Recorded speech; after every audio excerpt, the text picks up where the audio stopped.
Yeah.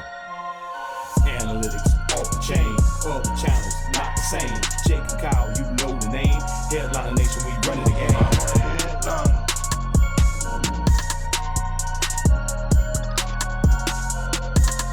I'm a headliner.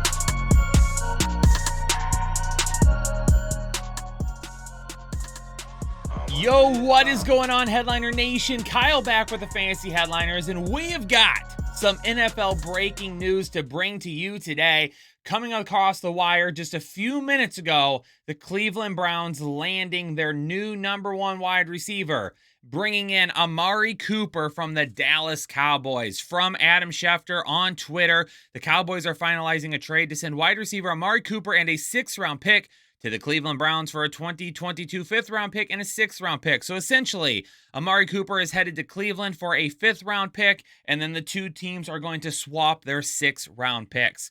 Is this really the best deal that the Dallas Cowboys could get for Amari Cooper? Something about this just seems off right now for the Dallas Cowboys making a trade like this.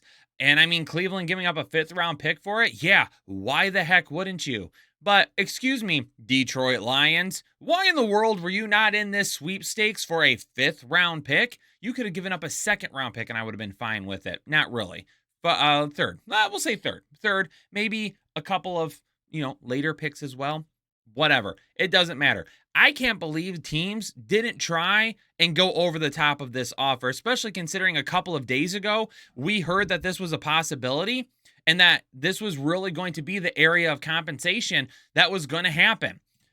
So, as much as I am weirded out by this trade and feel like it's odd that nobody topped it better, it doesn't matter. It sounds like it's going down. So we got to talk about the repercussions from it. And let's start down in Dallas and really what this is going to mean for them. Anytime you lose your number one wide receiver, it's going to hurt, all right? It's going to be a transition for the offense. Now, there is a couple of reports, it sounded like, that Cooper and Dak had some falling out there at the very end, and that was one of the reasons that this trade ended up happening. I don't know how accurate that is. I'm not going to speculate on any of that. But he was Dak Prescott's number one wide receiver. CeeDee Lamb has done good. I mean, Michael Gallup, when healthy, he was doing all right. We know, obviously, Dalton Schultz did really well. You've got the two running backs there.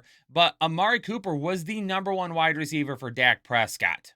Now you're going to take that out of the offense, and what are you going to do to replace him? Are you going to re-sign Michael Gallup coming off an ACL tear? Are you going to hit it in free agency? Are you going to draft another wide receiver? Yeah, you've got CeeDee Lamb there, but really now at this point, all you have is CeeDee Lamb. And of course, you've got Dalton Schultz, who's going to absolutely tear it up at the tight end position. That will be fun to watch there. But what else are you going to do there? I mean, Cedric Wilson, are we going to try and get him maybe a little bit more involved in the offense? He really did. I mean, he did a fantastic job, absolutely, down the stretch when guys were hurt and out. So are they going to get him a little bit more involved? But even if that's the case, they still need to add somebody else to this offense, whether it's through the free agent class or they end up drafting somebody. So that will be something to keep an eye on. And that's going to really mean that CeeDee Lamb obviously will be the number one, and he's going to get a little bit of a bump for me. I am going to put him probably in that high wide receiver 2, low wide receiver 1 area, just because, again, are they going to get somebody else to help take the pressure off of them? Are they going to end up running the football more? How is Dak going to fare, not having that extra target? One of the reasons that last season these wide receivers did good in certain situations is because you had so many eyes all over the place. Are they going to be able to kind of function the same way? Obviously, it's going to be good from a volume standpoint because CeeDee Lamb will probably end up seeing a little bit of a bump in volume with no more Amari Cooper. So at that point, it's good. So I'm going high wide receiver 2, low wide receiver 1. I'm a little hesitant. I'm sure you're going to see people out there saying, oh, legit mid wide receiver 1, high upside wide receiver 1. I'm not really going that far as of yet. I want to see what else this team does, especially on the defensive side of the ball too. Does it get worse? Does it get stronger? They might have to release some more people. If that defense is just as good, you might not have to throw it as much this year. You could run it a little bit more. So all those things kind of playing together. We have a lot of offseason left. Obviously, it's definitely going to be a bump, though, for CeeDee Lamb. And Dalton Schultz, for me, is really entering top 6 tight end territory at this point. possibly even tight end 5, maybe over Kyle Pitts, waiting to see also what Atlanta does to kind of make those final decisions. So that's on the Dallas side of the football. Now let's go over to Cleveland. And the thing about this move with Cleveland is we've seen it before, right?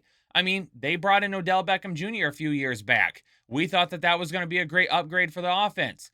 Baker Mayfield and him could never get on the same page. For whatever reason it was, him and OBJ were never on the same page. You could say maybe it had something to do with all the injuries OBJ had. Maybe it had something to do with Baker Mayfield. I mean, it could be all over the place why that never happened. But regardless of the fact, it did happen. And I think now we have to doubt whether or not it could happen again with Amari Cooper. What route does it go? Honestly, I'm not excited for this for Amari Cooper. If anything at this point, low-end wide receiver 2 for me. And it's really going to depend on what they do with Kareem Hunt, because part of the talk was that we've heard recently is Kareem Hunt could end up being traded. Well, if he is traded, maybe that helps a little bit. Obviously would help Nick Chubb a whole lot, but maybe that does help Kareem Hunt a little bit, or helps out Amari Cooper going there a little bit, because Kareem Hunt won't be there to take any catches out of the backfield. So that would be nice.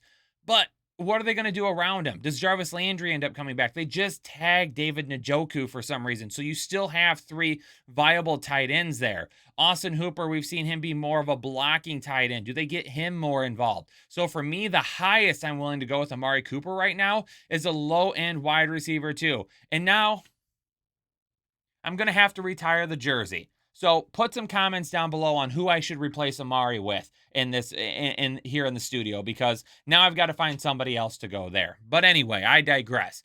I'm not loving it for this offense in general. I mean, it could help. If him and Baker Mayfield can get on the same page and they keep Jarvis Landry, I mean, it's really, really good for the run game, especially if they get back to more of that play action pass, that heavy run game that we saw 2 years ago, and not this inconsistent called offense that we saw last year, where they never really seemed like they knew what they were doing on a constant basis. So it's going to be interesting to see kind of where we go with that as we move forward in this process. So all things to keep in mind here. I'm not going to overreact to this trade as of right now. Amari Cooper, kind of a low-end wide receiver 2 for me. Jarvis Landry, probably going to continue to be in that same area. Not really going to move Kareem Hunt or Nick Chubb until I see something happen or not happen with Kareem Hunt. Baker Mayfield, nobody's really drafting him to start him anyway in 2 QB Superflex leagues. So anything outside of that, it really doesn't matter. On the other side, I do think a little bit of a hit to Dak. CeeDee Lamb and Dalton Schultz get a little bit of a bump just based on volume alone. But what else happens in that offense that could potentially alter some of those numbers? So lots of different things still to happen. We still have all of free agency. We still have the draft to go. Things are going to start to shape up here in the next couple of months, and that is when we will get a really good idea of what these rosters are going to look like and what rankings will look like as we head into the summer months and eventually into the start of the NFL season. So do me a favor, if you're new here, hit that subscribe button. You've got to hit the like button for this fast breaking news content that we always get out there for you. And again, leave me a comment down below. What do you think this does for Amari Cooper? Where are you moving CeeDee Lamb? And who should I replace Amari Cooper with on the back wall? Appreciate everybody tuning into this video. Have a great rest of your day, and I will catch everyone later on the Fantasy Headliners. Analytics off the chain, other channels not the same. Jake and Kyle, you know the name. Headliner Nation, we running the game. Y'all stuck on 3rd down. Your content's plain Jane. Headliners on top now. We gonna move and change. Podcast off the rip. Draft guide, so legit. Fantasy world, our game tight. You know we about that Chubb life. Stuck in a rut and you need some motivation. Head to the channel for this Headliner Nation. I'm a headliner.